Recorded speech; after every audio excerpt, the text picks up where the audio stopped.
أعوذ بالله من الشيطان الرجيم. بسم الله الرحمن الرحيم. أولئك الذين اشتروا الضلالة بالهدى فما ربحت تجارتهم وما كانوا مهتدين. صدق اللہ العظیم. پچھلے دروس کے اندر بھی منافقین کا تذکرہ چلا آ رہا ہے.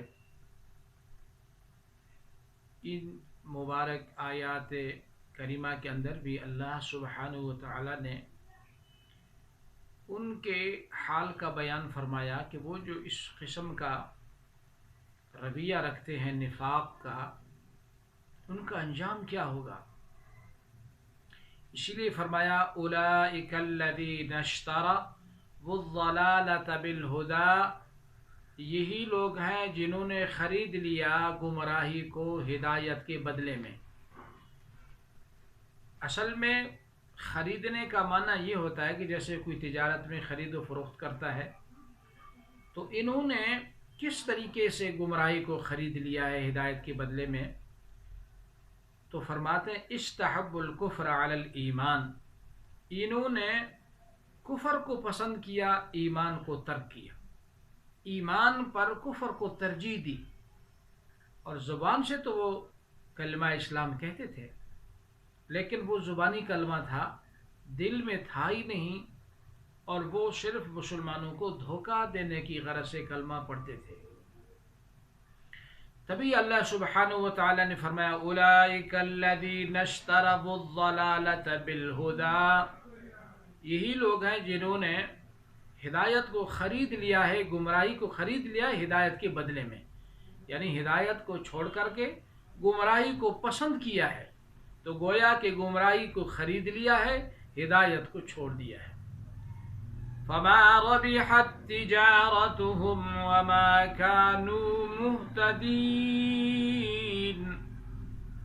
لہذا ان کی تجارت نے ان کو کوئی فائدہ نہیں دیا، اور نہ یہ راہ راست پر چلنے والے ہیں، نہ ہدایت پانے والے ہیں.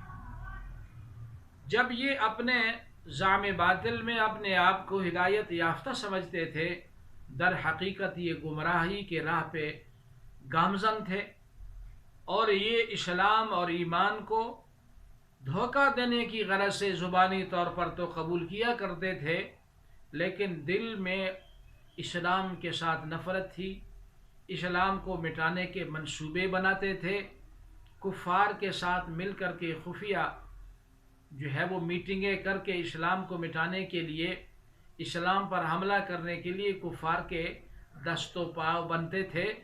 اسی لیے انہوں نے گویا کہ یہ جو تجارت کر رکھی تھی، تو یہ تجارت ان کو ضلالت کی طرف لے جانے والی اور جہنم کی ایندھن میں پہنچانے والی ہے. اسی لیے تو فرمایا ان المنافقین فی الدرک الاسفل من النار، منافقین جہنم کے سب سے نچلے طبقے میں گریں گے، اور نچلے طبقے میں سب سے سخت ترین عذاب میں گرفتار ہوں گے. تو اسی لیے معلوم ہوا کہ نفاق سب سے بری بیماری ہے. نفاق انسان کے دنیا اور آخرت کو تباہ کر دینے والی بیماری ہے. نفاق انسان کو اللہ کی نظروں سے گرانے والی، دنیا اور آخرت میں انسان کو ذلت اور خواری اور خسران کا سبب نفاق ہے. اسی لیے ہم اپنے گریبانوں میں خوب جھانک کر دیکھیں، جیسے ہم نے پچھلے درس میں عرض کیا تھا کہ نفاق کی چند علامات ہیں. جیسے وہ جب بھی بات کرتا ہے تو جھوٹ بولتا ہے، اور اسی طرح امانت میں خیانت کرتا ہے منافق، اور منافق وعدہ خلافی کرتا ہے، منافق لڑائی کے ٹائم گالم گلوچ کرتا ہے، منافق نماز میں جب کھڑا ہوتا ہے تو اسے بڑی سستی ہوتی ہے، نماز کو دل نہیں کرتا، اور منافق اللہ کا ذکر بہت ہی کم کرتا ہے. تو اگر یہ علامات کہیں ہم میں تو نہیں پائی جاتی، اسی لیے ہم ہمیشہ اپنا خود ہی محاسبہ کر لیا کریں. دعا ہے اللہ سبحانہ و تعالی ہمیں منافقوں سے اور منافقوں کی خصلتوں سے حفاظت فرمائے، اور ہمیں کامل ایمان کے مطابق زندگی گزارنے کی توفیق عطا فرمائے۔ اللہ سبحانہ و تعالی ہمیں ہر قسم کی گمراہی سے بچائے۔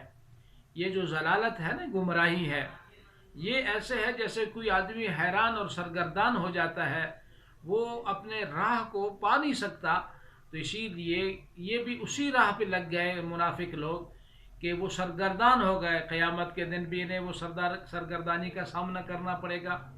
جیسے مومنوں کے مجمع میں یہ پہلے شامل ہو جائیں گے اور ان کے نور کو دیکھ کر کے یہ سمجھیں گے کہ یہ نور ہمیں بھی حاصل ہو رہا ہے، لیکن وہ نور ان سے چھین لیا جائے گا، یہ بیچارے اندھیرے میں پڑ جائیں گے۔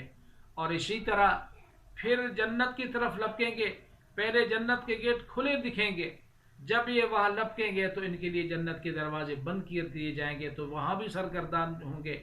تو یہ ضلالہ کا معنی الحیرہ یعنی سرگردانی ہے، اور بھول جانا ہے، اور نسیان ہے۔